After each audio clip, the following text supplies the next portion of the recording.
Naniniwala si Baguio City Mayor Benjamin Magalong na questionable ang liderato ng bansa at malakwakan ang pagkadismaya ng publiko bunsod ng corruption scandal.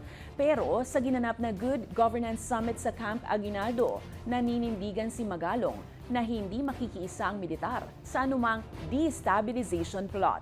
Ang balitang A to Z ni Kim Salinas.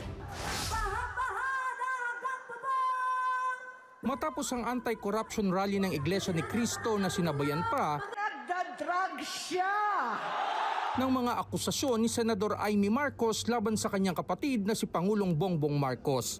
May mensahe si Baguio City Mayor Benjamin Magalong laban sa umano'y mga planong destabilisasyon laban sa administrasyon. I don't think the military will get themselves involved. Kasi highly professional na yung ating military.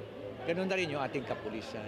Noong Setyembre, nagbitaw si Magalong bilang Special Advisor sa Independent Commission na nag-iimbestiga sa flood control anomalies dahil nawala na aniya ng saysay ang kanyang papel sa naturang panel. Bagamat naniniwala siyang walang destabilization plot sa hanay ng militar at pulisya, malinaw aniya ang pagkadismaya ng publiko. Isang dating police officer, dating nang nasangkot si Magalong sa coup attempt, kasama ang yumaong Military General Danilo Lim noong administrasyon ni dating Pangulong Gloria Arroyo. One is, yun nga, talagang well-established na questionable yung leadership. Second is, nag-deteriorate yung peace and order. Third is, talagang bumagsak na yung ating economy. Fourth, talagang there is widespread disapproval. Ngayon pa lamang aniya, nakatuon na ang mga politiko sa eleksyon sa 2028. And 2028, the same corrupt people will be voted. Ay, doon na tayo, yun ang pinakamasakit sa lahat. Ibig sabihin yan, hindi na tayo natuto, hindi na tayo nagising. Dumalo rin sa Good Governance Conference sa Camp Aguinaldo si Quezon City Vice Mayor Gian Soto. Honestly, nakakalungkot po yung nangyayari sa bansa natin na yung mga leaders hindi nagkakasundo, tapos may mga balita ng pang-aabuso ng posisyon.